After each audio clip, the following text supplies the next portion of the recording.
Welcome back to my channel.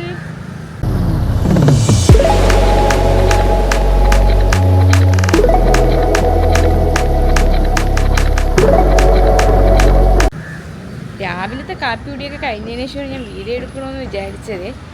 അങ്ങനെ കുറച്ച് തുണിയൊക്കെ കഴുകിയത് വിരിക്കാനൊക്കെ ഉണ്ടായിരുന്നു. അങ്ങനെ ഞാൻ മുകളിൽ കയറി വന്നതാണേ. നല്ല വെയിലുണ്ട്, ഇതാ കണ്ടില്ലേ. എൻ്റെ കണ്ണ് കാണുമ്പോൾ തന്നെ നിങ്ങൾക്ക് മനസ്സിലാവും ഞാൻ ഇങ്ങനെ അടച്ചിരിക്കുന്നത്. നല്ല വെയിലായതുകൊണ്ടാണേ. മുകളിൽ കയറി വരുമ്പോൾ ഇതുപോലെ പുറത്ത് നോക്കി നിൽക്കാൻ ഭയങ്കര രസമാണ്. കാറും ബസ്സൊക്കെ പോവും. ചെറിയൊരു വെയിലും കൂടി ആകുമ്പം ഭയങ്കര രസമാണ്. കുറച്ച് നേരം ഇവിടെ നോക്കി നിൽക്കുക. അതുപോലെ തന്നെ എത്ര വെയിലാണെങ്കിലും മുകളിൽ വരുമ്പം ചെറിയൊരു കാറ്റടിക്കാറുണ്ട് എപ്പോഴും. പിന്നെ ഞാൻ കുറച്ച് വാഷിംഗ് മെഷീനിൽ തുണിയിടുന്ന അതെടുത്ത് വിരിക്കാനായിട്ട് നിന്നേ. കംഫർട്ടാണ് ഞാൻ വിരിക്കുന്നത്. ഞാൻ ഇത് വാഷിംഗ് മെഷീനിൽ തന്നെ ഇടുന്നത്. ഒരിക്കലെന്തോ ഞാൻ ഇങ്ങനെ വെള്ളത്തിൽ മുക്കി കംഫർട്ട് വെച്ച് പിന്നെ തിരിച്ചതെനിക്ക് പൊക്കാനേ പറ്റിയിട്ടുണ്ടായിരുന്നില്ല. അതുകൊണ്ട് തന്നെ ഞാൻ ഇപ്പോൾ കംഫർട്ടൊക്കെ വാഷിംഗ് മെഷീനിലാണ് ഇടുന്നത്. ഇത് ഞാൻ ഫ്ലിപ്കാർട്ടിൽ നിന്നാണ് വാങ്ങിയത്. പക്ഷേ നല്ല ക്വാളിറ്റിയാണ്. പ്യുവർ കോട്ടൺ എന്ന് തന്നെ പറയാം. കളറ ഒന്നും ചേഞ്ച് ആവേയില്ല. 1700 എത്രയും സംതിങ്ങേ ഉള്ളുവേ. കാരണം അത്രയ്ക്ക് ക്വാളിറ്റിയിലാണ് ഇത് വന്നിട്ടുള്ളത്. പിന്നെ അടുത്ത കുറച്ച് തുണി വീണ്ടും വാഷിംഗ് മെഷീനിൽ ഇടാനുണ്ടായിരുന്നു. അങ്ങനെ അതൊക്കെ ഇട്ട് സെറ്റാക്കിയിട്ട് ഞാൻ താഴോട്ട് ഇറങ്ങി പോകുന്നുണ്ട്.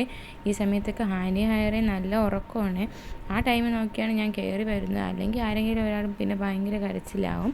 ഹാനി ഉണർന്നിരുന്ന പിന്നെ ഞാൻ ഹാനിയെ കൊണ്ടാണ് പോകാറുള്ളത് എപ്പോഴും. ഇപ്പോൾ ഞാൻ തിരിച്ചു വന്നപ്പോൾ ഹാനി ചെറുതായിട്ട് അനങ്ങുന്നുണ്ട്. പക്ഷേ ഹയറ നല്ല ഉറക്കത്തിലാണ്. പിന്നെ ഞാൻ ദോശയ്ക്ക് വേണ്ടി ഉഴുന്നും അരിയൊക്കെ ഇട്ട് വെച്ചിട്ടുണ്ടായിരുന്നേ. പിന്നെ അതിൻ്റെ കൂട്ടത്തിൽ തന്നെ തോരൻ വെക്കാനായിട്ട് തേങ്ങയൊക്കെ ഇന്നലെ തന്നെ അരച്ച് വെച്ചിട്ടുണ്ടായിരുന്നു. അപ്പോൾ അതിൻ്റെ കുറച്ച് ബാക്കിയുണ്ടായിരുന്നു. പിന്നെ മീൻ ഇന്നലെ പുരട്ടിയതൊക്കെ ഫ്രിഡ്ജിലുണ്ടായിരുന്നു. ഇന്ന് മീനില്ലായിരുന്നു. കുറച്ച് ദിവസം മീൻ കിട്ടും, പിന്നെ കുറച്ച് ദിവസം അപ്പം മീൻ കിട്ടില്ല. പിന്നെ നോക്കിയപ്പോൾ മല്ലിപ്പൊടി തീർന്നിരുന്നു. അപ്പോൾ അതിൻ്റെ കെട്ടഴിക്കാൻ വേണ്ടി ഞാൻ ഇവിടെ കിടന്ന് പാടുപെടുന്നുണ്ട്. പിന്നെ അവസാനം ഞാൻ കത്രിക എടുത്തുകൊണ്ട് വന്നാണ് കട്ട് ചെയ്തത് മല്ലിപ്പൊടി തട്ടാനായിട്ട്. അപ്പോൾ മീൻകറി മാത്രം വെക്കാമെന്ന് ഉമ്മ പറഞ്ഞിട്ടുണ്ടായിരുന്നു. പിന്നെ അതുപോലെ തന്നെ മീൻ പുരട്ടിയതൊക്കെ ഉണ്ടായിരുന്നു. അപ്പോൾ അതിന് വേണ്ടിയൊക്കെയാണ് ഞാൻ മല്ലിപ്പൊടിയൊക്കെ തട്ടി വെക്കുന്നത്. അപ്പോഴാണ് ഞാൻ ഓർത്തത് മീഷോയിൽ നിന്ന് എനിക്കൊരു കൊറിയർ വന്നിട്ടുണ്ടായിരുന്നു. ഇക്കാര്യം ഷൂ ഒക്കെ നല്ല രീതിക്ക് അഴുക്കായിട്ടുണ്ടായിരുന്നു. പക്ഷെ നമ്മൾ കൈ കൊണ്ട് കഴിയുമ്പോൾ അത് പെട്ടെന്ന് അഴുക്കൊന്നും പോകുന്നില്ല. അങ്ങനെ ഞാൻ ഇത് വാങ്ങിയതാണ്. അപ്പോൾ ഇതെങ്ങനെ ഉണ്ടെന്നൊക്കെ ഞാൻ ഷോർട്സിൽ അപ്ലോഡ് ചെയ്യാം. അപ്പോൾ എല്ലാവരും പോയി കാണണേ. അപ്പോഴേക്കും എൻ്റെ ആനിയെ എഴുന്നേറ്റിട്ടുണ്ടായിരുന്നു. അവൾക്ക് ഫുഡൊക്കെ കൊടുത്തു കഴിഞ്ഞപ്പോഴത്തേക്ക് ഉച്ചയ്ക്ക് ചോറ് കഴിക്കാനുള്ള ടൈമായേ.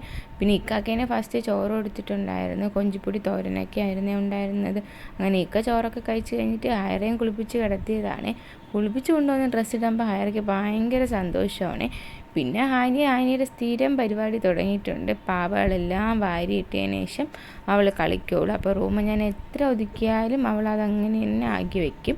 പിന്നെ ഞാനും ചോറൊക്കെ കഴിച്ചതിന് ശേഷം വൈകിട്ടത്തെ ചായ ഇടാനുള്ള പരിപാടിയാണ്. എത്ര പെട്ടെന്ന് ടൈം പോണെന്ന് അറിയാനേ പറ്റൂല. ഇന്ന് നമ്മൾ ഇക്കാരെ കൊച്ചുമാരെ വീട്ടിൽ പോകുന്നുണ്ട്. അപ്പോൾ അതിന് വേണ്ടിയാണ് ഹാനിയെ ഒരുക്കി നിർത്തിയിട്ടുള്ളത്. ഞാനും റെഡിയായാണ് ചായ ഇടുന്നത്. അങ്ങനെ ഹാനിക്കും ഹയറയ്ക്കും ഇതാ കണ്ടില്ലേ, സെയിം ഡ്രസ്സും ബോയൊക്കെ ഇതാ സെറ്റ് ചെയ്തിട്ടുണ്ട്. ഇതെല്ലാം എൻ്റെ ഉമ്മ സ്റ്റിച്ച് ചെയ്യുന്നതാണ്. ബ്ലാക്ക് ആൻഡ് വൈറ്റ് കോമ്പിനേഷൻ എനിക്ക് ഭയങ്കര ഇഷ്ടമാണ്. അങ്ങനെ രണ്ടുപേരും ഇതാ റെഡിയാക്കിയിട്ടുണ്ടായിരുന്നു. പിന്നിപ്പോഴേക്കും ചായയും തിളച്ചു. അങ്ങനെ ഞാൻ ഇതെല്ലാം സെറ്റാക്കി എടുക്കുന്നുണ്ട്. എന്നിട്ട് നമ്മൾ നേരെ പോയത് ഇത്താരവിടെയാണ്. ഇത്ത വാഴയ്ക്കപ്പം ഉഴുന്നുവടയും പരിപ്പുവടയൊക്കെ വാങ്ങിയിട്ടുണ്ടായിരുന്നു. അങ്ങനെ അതിൽ നിന്ന് നമ്മൾ അതും കഴിച്ചു ചായയും കുടിച്ചിട്ട് നേരെ ബേക്കറിയിലേക്ക് പോയ സാധനം വാങ്ങിക്കാനായിട്ട്. അപ്പോൾ ബേക്കറി വന്നപ്പോൾ കണ്ടില്ലേ, പഴയ മുട്ടായിയൊക്കെ ഇരിപ്പുണ്ടായിരുന്നു. കൊഞ്ച് മുട്ടായി, എള്ളുണ്ട, അങ്ങനെ കുറേ ഉണ്ടായിരുന്നു. എള്ളുണ്ടയൊക്കെ മുമ്പൊക്കെ കഴിക്കാൻ ഭയങ്കര ഇഷ്ടമാണ്. ഇപ്പോൾ അതൊന്നും കഴിക്കണമെന്ന് തോന്നിയാൽ പോലും നമുക്ക് വേണ്ട എന്നുള്ള രീതിയാണ്. പക്ഷേ കുറേ ചോക്കിയും കുറേ മുട്ടായിയൊക്കെ ഉണ്ടായിരുന്നേ. ഹയറമ്മോളാണ് ഇതൊന്നും കണ്ടിട്ടില്ലാത്തതുകൊണ്ട് ഇങ്ങനെ നോക്കുന്നുണ്ടായിരുന്നേ. അങ്ങനെ ഇവിടെ എത്തിയപ്പോൾ ഇത് ആനിയമോളാണെങ്കിൽ ഭയങ്കര കളിയായിരുന്നു. ഇവിടെ ഇത്താരൊരു മോനും കൂടെ ഉണ്ട്. അപ്പോൾ അവൻ്റെ കൂടെ ഇരുന്ന് ഭയങ്കര കളിയായിരുന്നു. ക്ലേ വെച്ചായിരുന്നു കളി. പിന്നെ കുറച്ച് നേരം കഴിഞ്ഞപ്പോൾ ഇക്കായും വന്നിട്ടുണ്ടായിരുന്നു, ഇത്തായും വന്നിട്ടുണ്ടായിരുന്നേ. അങ്ങനെ നമ്മളെല്ലാവരും കൂടെ ഇരുന്ന് കാര്യം പറയുന്നതാണ്. പിന്നെ കുറച്ച് നേരം അവിടെ ഇരുന്ന് കഴിഞ്ഞപ്പോൾ ഇത്ത ജോലിക്കൊക്കെ പോയിട്ട് വന്നിട്ടുണ്ടായിരുന്നു അവിടുത്തെ. അങ്ങനെ നമ്മളിതാ ഇറങ്ങിയിട്ടുണ്ട്. ഇറങ്ങിയപ്പോൾ ഇതാ രാത്രി ആയിട്ടുണ്ടായിരുന്നു. നമ്മൾ ഇങ്ങോട്ട് ഓട്ടോയിലാണ് വന്നത്. ഇപ്പോൾ ഇക്ക ഉള്ളതുകൊണ്ട് കുഴപ്പമില്ല, നമ്മളിങ്ങോട്ട് പോകുന്നുണ്ട്. പിന്നെ നാളെ ഒരു എൻഗേജ്മെൻറ്റ് ഉള്ളതുകൊണ്ട് എനിക്ക് ഹാനിക്ക് ഷൂ ഒക്കെ വാങ്ങിക്കണമായിരുന്നു. അപ്പോൾ ഇക്കനെ ഒരു ഷോപ്പിൽ നിർത്തിയെങ്കിലും നമുക്ക് അവിടെ നിന്ന് വാങ്ങിക്കാൻ പറ്റിയില്ല. എന്നിട്ട് നമ്മൾ നേരെ വീട്ടിൽ പോയിട്ട് ഞാനും ഇത്തായും ഹാനിയും കൂടെ വന്നിട്ടുണ്ടായിരുന്നേ വാങ്ങിക്കാനായിട്ട്. അപ്പോൾ ഇവിടെ അടുത്ത് തന്നെ ഉള്ളൊരു ഷൂ കടയിൽ കയറിയപ്പോൾ ഒരുപാട് കളക്ഷൻ ഉണ്ടായിരുന്നേ. പുറത്ത് നമ്മൾ കാണുന്ന പോലെയല്ല, ഒരുപാട് കളക്ഷൻ ഉണ്ടായിരുന്നു. അങ്ങനെ അവിടെ നിന്ന് അവൾക്കൊരു ഫാൻസി ചെരുപ്പൊക്കെ വാങ്ങിയിട്ട് ഞാനും ഇത്തായും കൂടെ നേരെ ഫാൻസിയിലും പോയി. പിന്നെ ഫുഡൊക്കെ വാങ്ങിയിട്ടാണ് തിരിച്ച് വീട്ടിലേക്ക് പോയത്. ഹൈറമോളെ ഞാൻ ഉമ്മയുടെ അടുത്ത് ആക്കിയിട്ടാണ് വന്നത്. ഇപ്പം എവിടെയെങ്കിലും ഞാൻ ഇറങ്ങുമ്പം അവൾക്കറിയാം, അതുകൊണ്ട് അവളെയും കൊണ്ട് ഇറങ്ങണമെന്ന് പറഞ്ഞ് ഭയങ്കര കരച്ചിലാണേ.